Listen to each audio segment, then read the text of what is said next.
Now the great debate over treatment for children with ADHD. Tonight, parents and health experts say medication is not the only answer.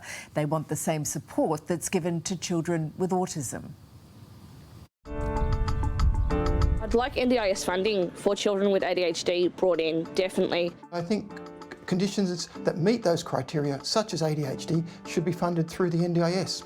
If there was support for interventions other than just the medication. We knew that she was different from fidgeting at kindergarten. 7-year-old Ajan loves nature and one day wants to be a horse trainer. Trees. Breathe, breathe, breathe. 12-year-old Charlotte has a passion for all things sport and playing with her dog. Like, he really likes grabbing our clothes and just pulling them. And like thousands of other children across Australia, both girls have been diagnosed with attention deficit hyperactivity disorder. Currently there's quite a complicated and expensive process to have ADHD diagnosed.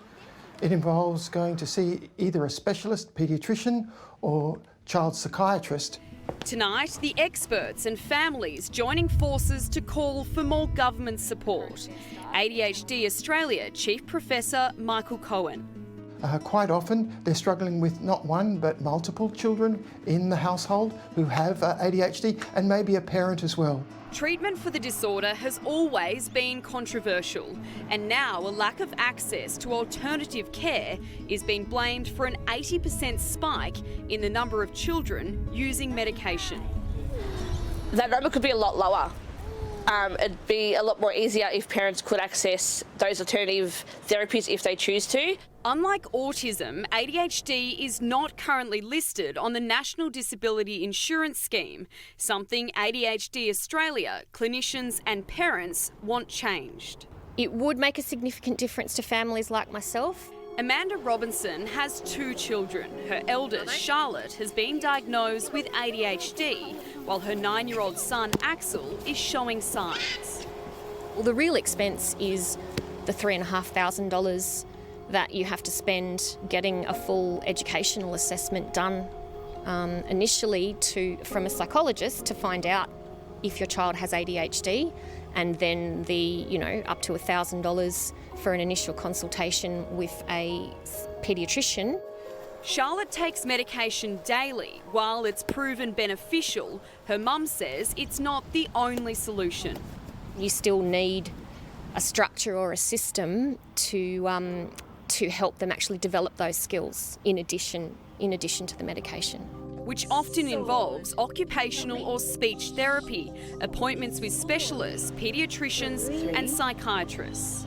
The parents of those young people told us in the 2020 ADHD Australian National Survey that they're spending on average around $6,000 a year. Now, that's a fair chunk, especially if you're a single parent. Belinda Hangan is exactly that, a single mum of 3. Her youngest daughter, Ajan, only diagnosed with ADHD a few months ago. She now takes Ritalin twice a day.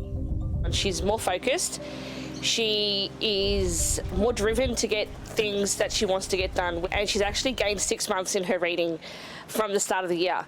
Ajan also has autism, which means she is listed on the NDIS. Belinda is incredibly grateful to receive the financial support, but believes everyone diagnosed with ADHD should be eligible. It would be going to children that need the extra support, where their parents can't afford that $300 a week for one session. The reason ADHD isn't currently listed on the NDIS is because it can effectively be treated with medication and doesn't meet the eligibility criteria for a severe or permanent disability. Instead, the NDIS states health and education systems are funded and have the expertise to support people with the condition. Smaller classroom sizes to begin with, maybe a sensory corner. More understanding coming from teachers could help as well. Work is currently underway with the New South Wales Departments of Health and Education to trial a new model of care for children with ADHD, using nurse care, psychology support, occupational therapy and help with schooling. I think the government's already shown, both at the federal and state levels, that they're willing to have another look about how to best support the ADHD community. Most definitely, the NDIS should be available for everyone, as ADHD is a lifelong disability, and it should be on there.